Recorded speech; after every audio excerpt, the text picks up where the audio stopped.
வணக்கம், welcome to குர்த்திகாஸ் recipe. இன்னைக்கு வந்து ஒரு 5 மினிட்ஸ்லேயே ரெடி ஆகிற சைடிஷ் தாங்க பார்க்க போகிறோம். அது என்னென்னா கத்திரிக்காய் ஃப்ரை தாங்க. அது எப்படி பண்ணலான்னு நம்ம பார்க்கலாம்.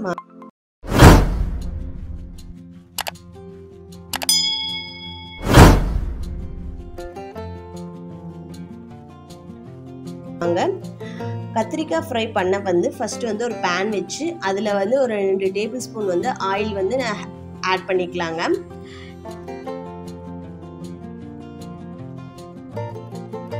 கத்திரிக்காய் பார்த்தீங்கன்னா இந்த மாதிரி நீளவாக்கா வந்து நம்ம கட் பண்ணி வச்சுக்கணுங்க. இன்னைக்கு வந்து நான் ஒரு 100 கிராம் கத்திரிக்காய் தாங்க எடுத்திருக்கேன். இதை வந்து இப்போ இந்த ஆயிலில் வந்து ஆட் பண்ணிக்கலாங்க.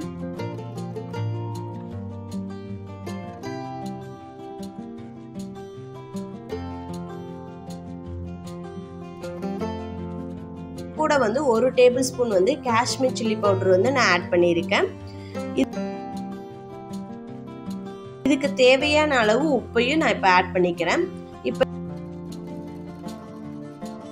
இப்போ இதை எல்லாத்தையும் வந்து நல்லா மிக்ஸ் பண்ணிக்கலாங்க. இப்போ மிக்ஸ் பண்ணிட்டு இதை வந்து ஒரு 2 நிமிஷம் வந்து மூடி போட்டு நல்லா வேக வச்சுக்கலாங்க.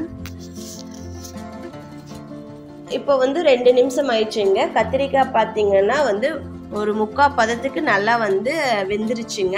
இப்போ வந்து நம்ம வந்து மூடி போடாமல் ஓப்பன் பண்ணி வச்சுட்டு ஒரு 3 நிமிஷம் வந்து நல்லா வந்து நம்ம கத்திரிக்காய் வந்து நல்லா ஃப்ரை ஆகிற மட்டும் வந்து நல்லா விடலாங்க. பார்த்தீங்கன்னா ஒரு 3 மினிட்ஸ்லேயே வந்து பார்த்தீங்கன்னா நல்லா ஃப்ரை ஆயிருங்க. லைட்டாக வந்து கிறிஸ்பியாக இருக்குங்க. இது வந்து குயிக்காக நீங்கள் பண்ணிடலாங்க. இந்த சைடிஷ் வந்து குயிக்காக நீங்கள் பண்ணிடலாம். இந்த சைடிஷ் பார்த்தீங்கன்னா பருப்பு சாதத்துக்கும் தயிர் அவ்வளோ சூப்பராக இருக்குங்க இந்த சைடிஷு. இது உங்கள் வீட்டில் ட்ரை பண்ணி பார்த்துட்டு உங்கள் ஃபீட்பேக்கை எனக்கு கமெண்ட் செக்ஷனில் சொல்லுங்கள். இந்த வீடியோ உங்களுக்கு பிடிச்சதுன்னா லைக் பண்ணுங்கள், ஷேர் பண்ணுங்கள், மறக்காமல் சப்ஸ்கிரைப் பண்ணுங்கள். அப்படியே பக்கத்தில் இருக்க பெல் பட்டனை கிளிக் பண்ணுங்கள். தேங்க்யூ.